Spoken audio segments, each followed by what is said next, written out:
వి gold trusted gold buyers తాకట్టులో ఉన్న బంగారాన్ని విడిపించి ఈ రోజు ఉన్న మార్కెట్ ధరకే కొనబడును. మరిన్ని వివరాలకు సంప్రదించండి 7710772020. 72వ annual general body meeting Andhra cricket association జరిగింది. మొత్తం ఆంధ్ర క్రికెట్ అసోసియేషన్ సభ్యులందరూ ఈ కార్యక్రమానికి హాజరై ఇక్కడ తీసుకున్న జనరల్ బాడీ నిర్ణయాన్ని ఏకగ్రీవంగా ఆమోదించడం జరిగింది. ఆంధ్ర క్రికెట్ అసోసియేషన్ ఒకటే ఎప్పుడు కూడా క్రీడాభివృద్ధికి మేము ఎఫెక్ట్స్ వచ్చిన కాడి నుంచి కూడా క్రీడలు ఏ విధంగా అభివృద్ధి చెందాలనే విషయంలో చాలా కష్టపడుతున్నాం. మీరందరూ కూడా చూశారు, మొన్న 45 రోజుల సమయంలో విశాఖపట్నం స్టేడియంని బ్రహ్మాండంగా తీర్చిదిద్దాం. బ్రహ్మాండంగా 2 IPL మ్యాచ్లు కూడా జరిగినాయి. వాటికి తోడు ఇప్పుడు రేపు రాబోయే ఆ స్టేడియం రెనోవేషన్ గురించి ఆ రోజు వచ్చిన BCCI వాళ్ళందరూ చాలా సంతృప్తి వ్యక్తం చేయడం జరిగింది. ICCI చైర్మన్ జైషా గారు కూడా చాలా సంతృప్తిని వ్యక్తం చేసి మరిన్ని మ్యాచ్లు ఇక్కడ వచ్చే విధంగా కృషి చేయమని BCCI వారికి సూచించడం జరిగింది. అందుకు అనుగుణంగానే రేపు ఉమెన్ వరల్డ్ కప్ కూడా విశాఖపట్నానికి 5 మ్యాచ్లు శాంక్షన్ అయినాయి. అన్నిటికన్నా ముఖ్యంగా వన్డే మ్యాచ్ కూడా శాంక్షన్ అవబోతుంది.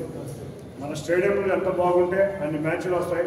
తప్పకుండా ఆంధ్ర క్రికెట్ అసోసియేషన్ రేపు రాబోయే కాలంలో ఎంతోమంది క్రీడాకారులను తయారు చేయడమే కాకుండా క్రీడాకారులకు అవసరమైన ఫెసిలిటీసే కాకుండా అకాడమీలు ఇటువంటివన్నీ కూడా తీసుకెళ్తామని తెలియజేసుకున్నాం.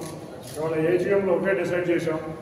ఇప్పుడు ఉన్న 25 జిల్లాల్లోనూ క్రికెట్ గ్రౌండ్లు వచ్చే విధంగా ప్రభుత్వం సహకారం తీసుకుని అన్ని చోట్ల క్రికెట్ గ్రౌండ్లు వచ్చే విధంగా వచ్చే 2 సంవత్సరాల్లో అన్ని స్టేడియం చోట్ల గ్రౌండ్లు ఉండి ఆంధ్ర క్రికెట్ అసోసియేషన్ సొంత గ్రౌండ్లు ఉండే విధంగా ప్రణాళిక రూపొందించుకోవడం జరిగింది. అతి త్వరలోనే కర్నూలు, నెల్లూరు ఎక్కడైతే మాకు స్థలాలు ఉన్నాయో అక్కడ క్రికెట్ గ్రౌండ్స్ మొదలు పెట్టబోతున్నాం. వీటితో పాటు మరింత మంది క్రీడాకారులు అభివృద్ధి చెందే విధంగా APL కూడా త్వరలో జరగబోతుంది. ఈ APLలో కూడా చక్కగా ప్రతిభ కలిగిన క్రీడాకారులను గుర్తించి IPL ఆడే విధంగా కృషి చేస్తాం.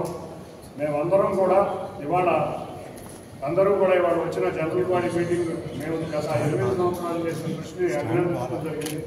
ఇటువంటి క్రికెట్ స్టేడియంస్ కూడా, క్రికెట్ అసోసియేషన్స్ కూడా, క్లబ్లు కూడా క్రికెట్ పోటీలు నిర్వహించాలని కోరడం జరిగింది. అందరూ కూడా ఏకగ్రీవంగా అంగీకరించారు.